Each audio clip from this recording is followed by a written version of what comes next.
If I'm so blessed, why can't I feel good? This is the question that started everything for me, your host, Danita Bremer. Every episode, I'll explore an answer to that question and discuss holistic practices for an eternally successful life. Okay, we are on day 3 of our 32-day challenge, where I am reviewing all the conference talks from April 2024 conference. And today, day 3 is Covenants and Responsibilities by President Dallin H. Oaks. Tomorrow, let me just look. Tomorrow, we will start off Sunday afternoon session with Elder Christofferson's talk entitled The Testimony of Jesus. I apologize to everyone listening and watching. I have come down with a cold and I have a sore throat. So you get my husky voice today. And you also, if you tag along with this challenge, you'll get to hear the progression of my voice. In the last few years, every time I get a cold, I lose my voice or nearly lose my voice. And eventually it'll become this kind of high squeaky thing. But I am committed to doing these 32 days. I mean, if I get really, really, really sick, which I highly doubt will happen, I might have to shift a little. But that's why my voice sounds the way it does today. So today, President Dallin H. Oaks, I wanted to just preface this by saying that I know there are a lot of members of the church who have thoughts and feelings about President Oaks. So I want to recognize you, and I really want you to listen to this episode, um, noticing your thoughts and your feelings. And at the end, we will talk about that a little bit. But I'm going to, hopefully, this will be a short short podcast slash live, because first to save my voice, but also as I was studying this, I kept coming back to this really high level view of President Oaks's talk that I want to share with you. So we're going to kind of go through paragraph by paragraph what he's doing, in terms of his strategy, I guess is how I would say it. Of course, we'll talk a lot about his message as well. But he starts off the very first sentence with a question. So if you've been listening along, you know I like to pay attention to the questions. And as far as I can tell, it is the only question in the talk. And the question is, how does your church differ from others? I'm going to give you the spoiler alert. He answers this question throughout the entire talk, but his main point is temple covenants. Temple covenants are what make the Church of Jesus Christ of Latter-day Saints differ from other churches. And he does say that his answer to this important question has changed and matured over time, which I appreciate. I like to know that the prophets and apostles are changing and maturing over time, just like me. His approach, being a former judge, his approach is very scholarly. It's very dry. It is very much an outline. So if you have a hard time listening to President Oaks, you might have an easier time reading, but even in reading, it is still very like educational language and a little bit of antiquated language too. Instead of saying people, he uses the word persons. It's very kind of formal. But it makes sense because of President Oaks and his particular background. Um, but if you're feeling like, oh, President Oaks is so dry and it's so meaty, right? Like it's really dense. I think that's just his background. And you're not alone. So he starts off, and what the main point I want to share with you is that he is building a case. His talk starts off, you might think of it as like these outer rings about covenants. And we continue to kind of spiral into the inner ring, the inner point that he's trying to make. And it's very much of this like building of evidences, right? Which makes sense. He used to be a judge and a lawyer. So to me, it makes sense that that is how he writes his talks. is this idea of kind of building of evidence. So he starts off with common cultural examples of covenants. And of course, the very first thing he says is he defines what a covenant is, which is a commitment to fulfill certain responsibilities. And he says that personal commitments are a part of our culture.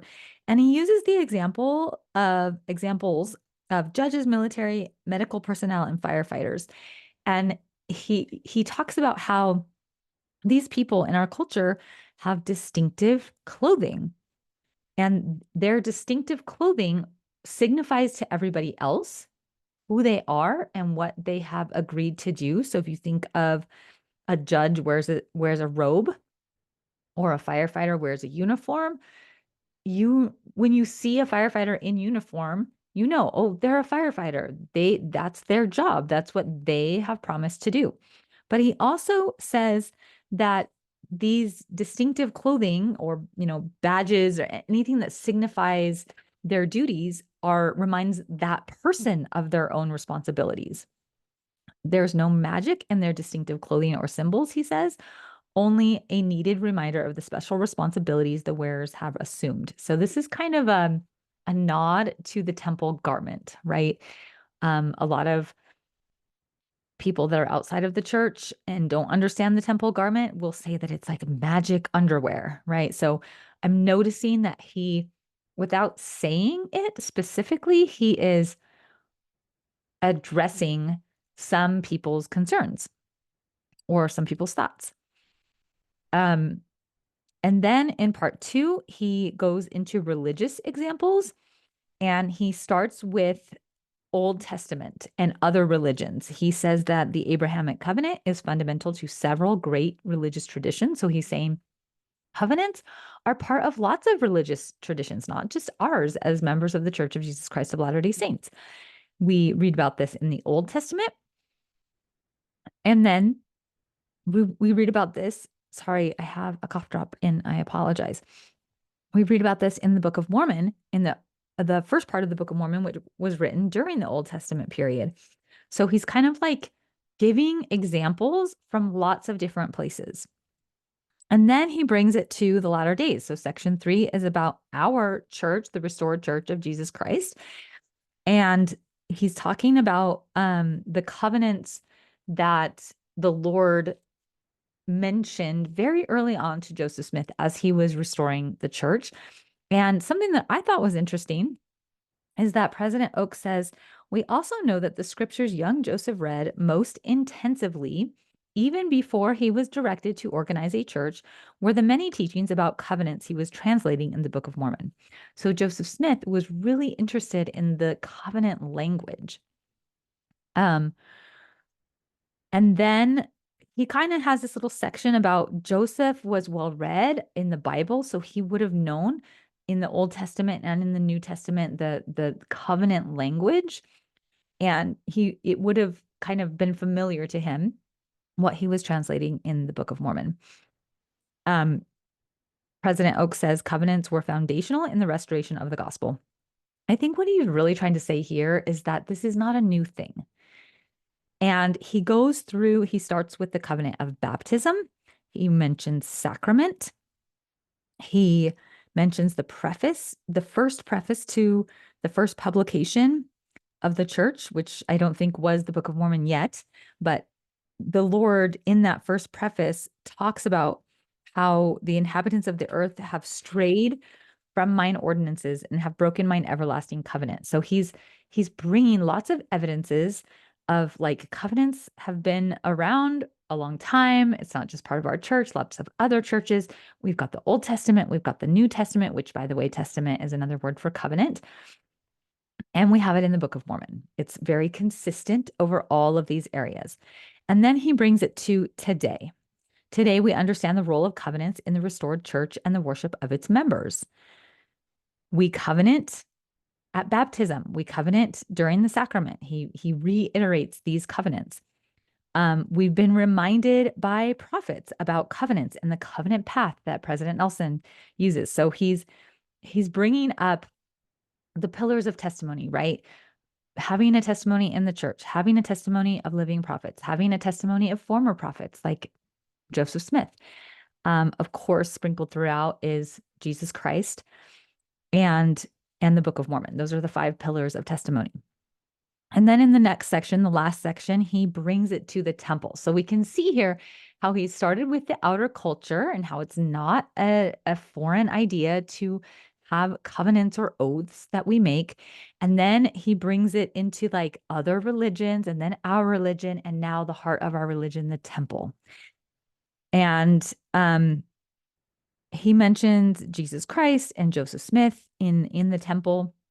He mentions the early pioneers and how they felt the power of the covenants they made in the Nauvoo temple right before they were driven out and went west. And then he brings it to the temple garment.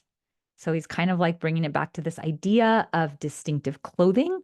Persons who have been endowed in a temple are responsible to wear a temple garment, an article of clothing not visible because it is worn beneath outer clothing. It reminds endowed members of the sacred covenants they have made and the blessings they have been promised in the holy temple. So again, this idea of it's a reminder, it's part of the covenant. And then the last few paragraphs is really where I feel like the meat of his talk is. I want you to notice the passive language that he uses here. And here's a quote. Because covenants do not take a day off, to remove one's garments can be understood as a disclaimer of the covenant responsibilities and blessings to which they relate. In contrast, persons who wear their garments faithfully and keep their temple covenants continually affirm their role as disciples of the Lord Jesus Christ. So he's being very careful here. He's using very passive language. He's not saying, if you've taken off your garments and you don't wear them anymore, that is saying something about your covenant with the Lord. And if you do, then that is saying something about your role as a disciple of Jesus Christ, right? He is saying that without saying it outrightly, without calling anyone out. And I think he is very, very, very careful to stay down the very center of doctrine, right? He sticks to the facts. He doesn't want to go toward, either end of the spectrum of how people might think and feel about covenants. He just stays right with like, this is what the scriptures say, this is what our church stands for. And I think this passive language also, what it does is it brings up questions about ourselves. Because it's so kind of vague, the human brain tends to be like, well, what does this mean about me? And so it causes us to ask questions like, what is my role? Am I a disciple of Jesus Christ? Is this what I want? He says the Church of Jesus Christ of Latter-day Saints is constructing temples all over the world. Their purpose is to bless the covenant children of God with temple worship and with the sacred responsibilities and powers and unique blessings of being bound to Christ they receive by covenant.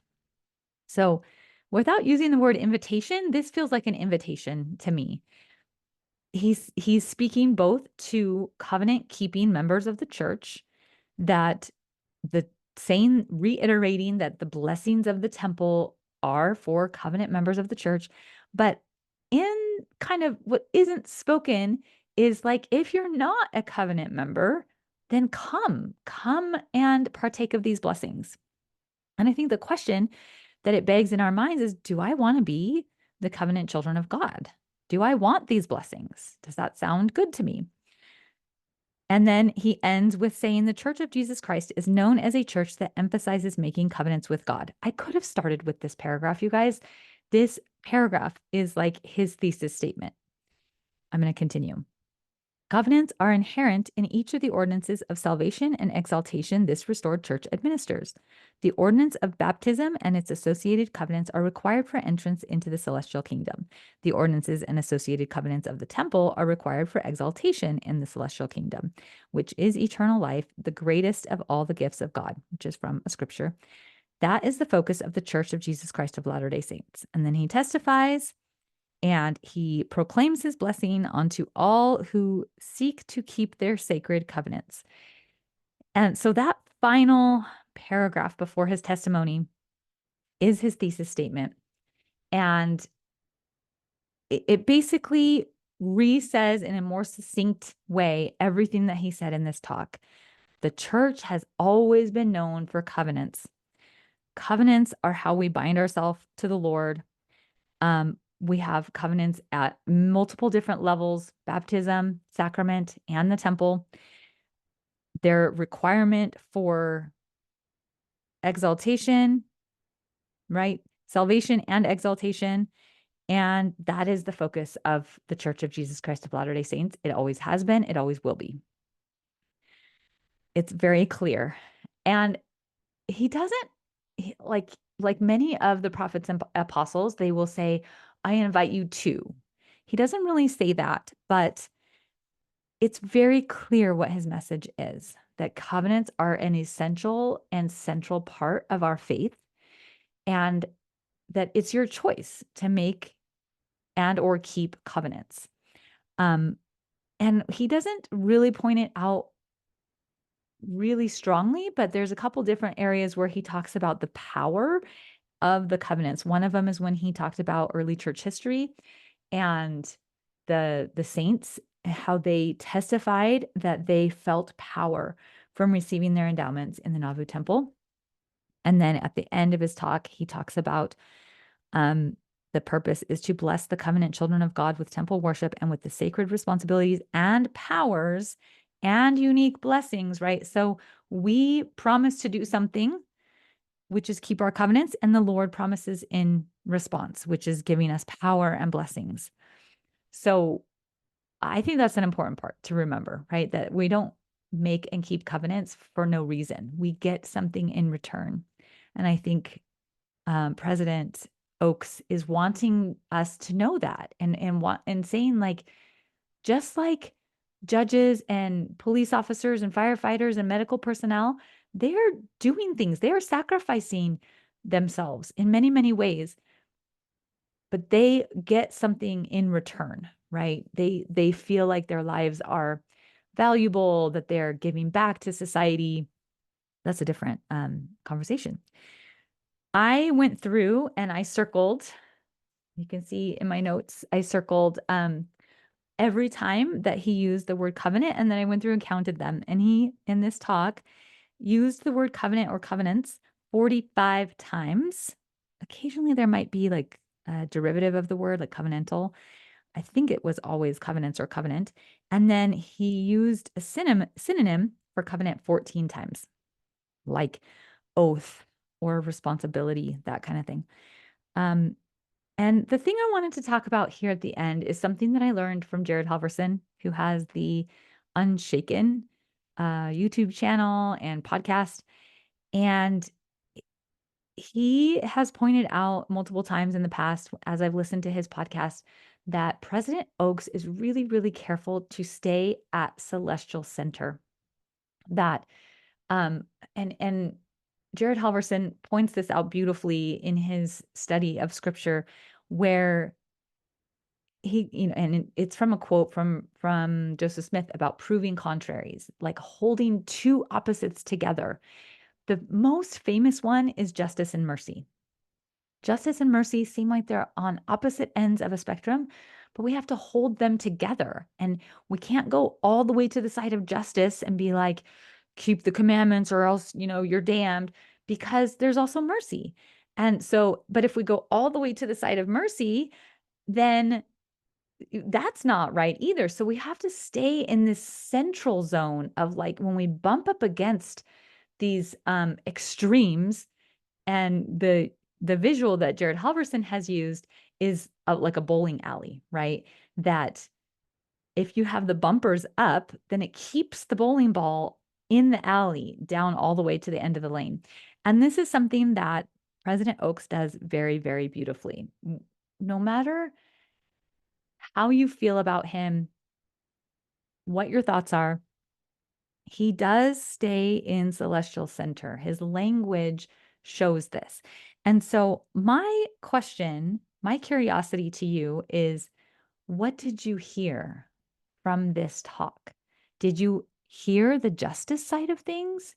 That he's like, this is how it is. This is why we make covenants. Or did you hear the mercy side of things? These are the blessings, you get power, that kind of thing. And if you imagine this continuum where justice is on one side and mercy is on the other, and right in the middle is the celestial center, it's helpful to understand where you are on that continuum, right? Do you go way to the side of mercy and like, we just need to love everyone and we need to be so kind, which is true, right? We do need to love everyone and be kind. Or are you a person that lives in the zone of justice? Like everybody needs to just keep the commandments. The truth is that both are true. We need mercy and we need justice. And Christ himself is also a really good example of staying in celestial center, in proving these contraries. Christ himself is a contrary. He is both divine and he is human, right? So he is a contrary himself. So that's the question, is like, as you read or heard me talk about this talk, what came up for you? Were you really focused on the justice side, or did you hear any of the mercy side? Did you feel like he was right in the middle? I think that's an interesting question to ask ourselves. And then lastly, when I hear a talk like this that uses passive language, that's very repetitive, it's really clear what the message is. I'm always thinking about what is a concern to this particular prophet and apostle, right? And I personally believe that the prophets do see things that we don't see because we're only in one little tiny body of the church, right? We're seeing our little tiny corner. And I think the prophets do have the ability, based off of information that they get from bishops, stake presidents, area authorities, like all the way up. I'm sure they're asking, like, what are people struggling with? How can we help our members? How can we bring them to Christ? And this talk is so clear to me that President Oaks is really concerned about covenants and covenant keeping. And that has always been the point. Like from the Old Testament, the Lord has always been like, covenants are the point. And I don't think anybody, no matter where you are on the spectrum, would deny that, right? So it was really interesting, an interesting exercise for me to read through this, especially knowing how many members of the church feel about President Oaks. They often feel that he lands on the side of justice and doesn't express a lot of mercy. And I just want to invite you to listen with new eyes, or I guess with new ears, right? Because when I was reading through this, it felt like he really stayed in the zone of, I would call it like fact, right? Like, this is what Joseph Smith said. These are scriptures. This is what the Lord has always said. And it feels to me that he's very concerned about offending people and writing that line between justice and mercy. So those are my thoughts about President Oaks' talk, Covenants and Responsibilities.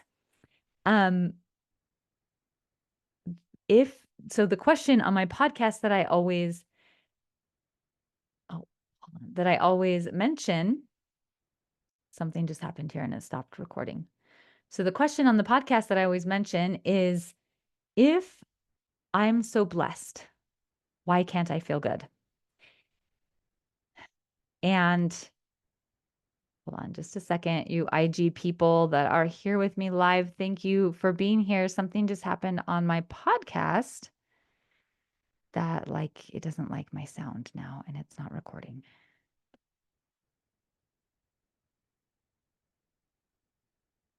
Okay, let's try this again. Sorry, this is real life. So I always answer the question, if I'm so blessed, why can't I feel good? Because I think that is a question that I was asking myself years ago.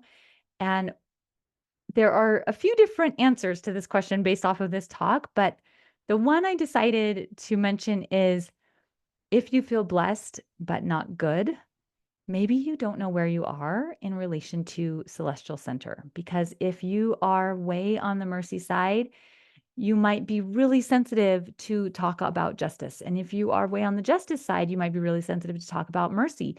And I think our goal is to come to Celestial Center and to hold both together to prove that contrary. So, as I've been saying every day, if you would like to continue the conversation, you can email me, podcast@danitabremmer.com, or you can leave a comment wherever you're listening or watching this. If you're here on Instagram, I'd love to see your comments. What came up for you? What are your thoughts? Or on YouTube, I would love to continue the conversation. That's enough for now, and so are you. Cello music is written, recorded, and produced by Jacqueline Walker. This podcast is recorded and produced by me, Danita Bremer.